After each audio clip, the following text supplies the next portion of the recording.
Imagine a 9-year-old boy suddenly thrust into one of Europe's most turbulent thrones after the shocking assassination of his father, Henry IV.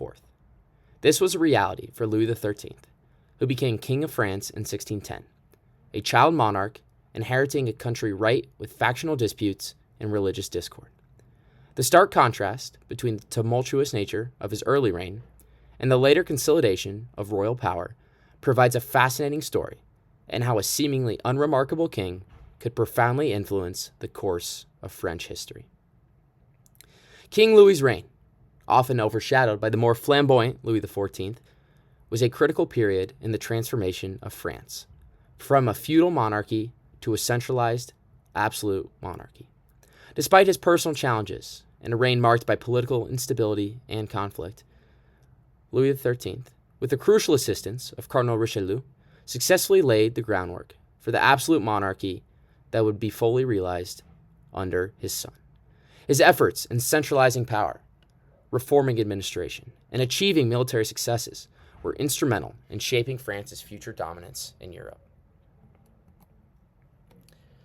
Louis XIII was born on September 27, 1601, at the palace of Fontainebleau to Henry IV and Marie de Medici. His early years were marked by both privilege and precariousness.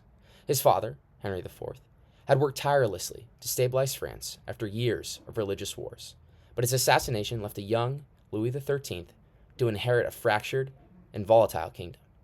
At just 9 years old, Louis's ascension to the throne was fraught with challenges, as his mother, Marie de Medici, assumed the role of regent. Her regency was marked by political missteps, including the controversial favoritism towards Italian courtiers like Concino Concicci.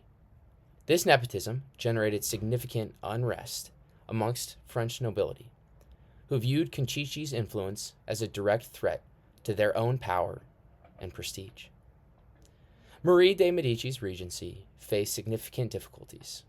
Her reliance on Concicci, a foreign-born favorite, led to widespread dissatisfaction among the French nobility and the broader populace. The regency's inefficiency and political favoritism, along with Concicci's unchecked power, contributed to a period of instability.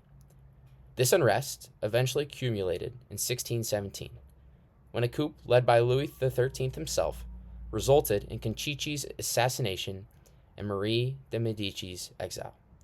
This pivotal moment marked the end of her regency and the beginning of King Louis XIII's direct rule.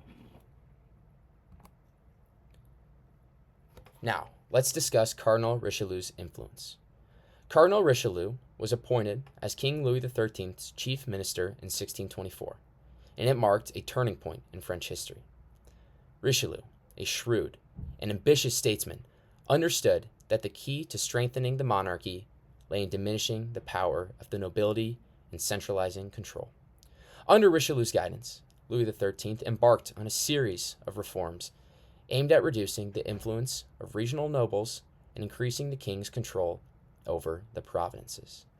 Richelieu's policy included the suppression of the Huguenots, who had established fortified strongholds and enjoyed considerable autonomy.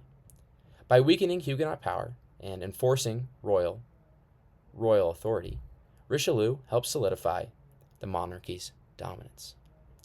Louis XIII's reign was marked by significant military engagements, particularly in the context of the 30 Years' War. The conflict, which began as a struggle between Protestant and Catholic states within the Holy Roman Empire, evolved into a broader European war involving many powers, including France. Louis XIII and Richelieu worked diligently to position France as a leading European power. The military successes achieved during this period, such as the victories over the Huguenots, the Habsburgs, not only weakened France's rivals, but also enhanced the country's influence and prestige on the continent.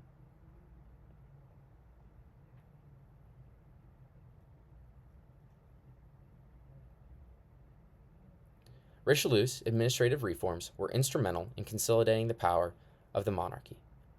By curbing the autonomy of feudal lords and centralizing administrative functions, Richelieu transformed the French state into a more cohesive and controlled entity.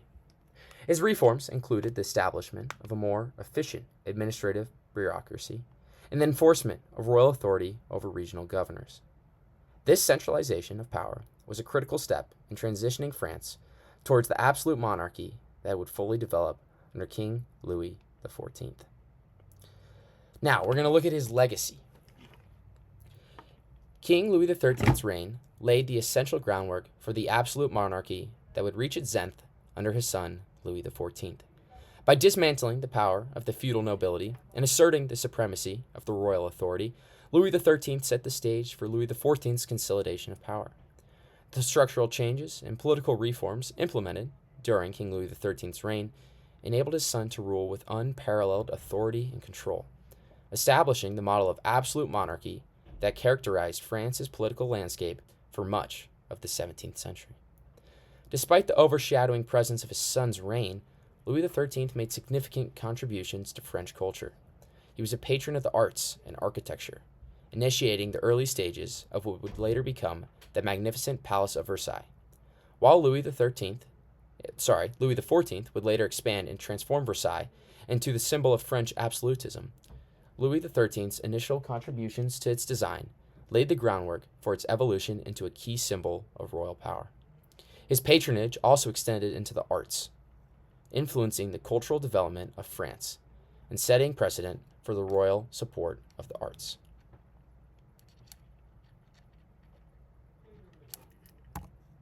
Now, we're going to look at some of his challenges and controversies. Starting off with religious conflicts. The reign of Louis XIII was marked by ongoing religious conflicts, particularly with the Huguenots, who were a significant Protestant minority in a predominantly Catholic France. The Siege of La Rochelle, one of the most notable events of King Louis XIII's reign, was a critical military and political maneuver aimed at suppressing Huguenot resistance. The successful siege not only weakened Huguenot power, but also reinforced the authority of the Catholic monarchy. This period of religious conflict highlights the complex relationship between politics and religion in King Louis XIII's effort to centralize royal power. And we're going to look at personal struggles.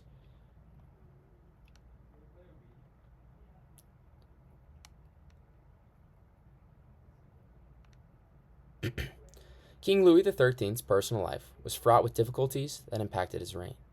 He struggled with health issues and depression, which often affected his ability to govern effectively. His relationship with his wife, Anne of Austria, was strained, adding to these personal challenges. Despite these difficulties, Louis XIII remained committed to strengthening royal authority. His reliance on figures such as Richelieu was partly due to his personal struggles, yet his dedication to consolidating power remained unwavering. Louis XIII's reign was a period of significant transformation in France's political landscape. Through his collaboration with Cardinal Richelieu, he effectively reduced the power of the nobility, asserted his royal authority, and strengthened his centralized monarchy. His achievements in military and internal reforms not only stabilized France, but also laid the foundation for the absolute monarchy that his son, Louis XIV, would perfect. Louis XIII's contributions, though often overshadowed, were crucial in shaping the trajectory of French history. While Louis XIII may not be remembered as the most charismatic or dynamic king, his reign was a crucial period of transformation that fundamentally altered the nature of French monarchy.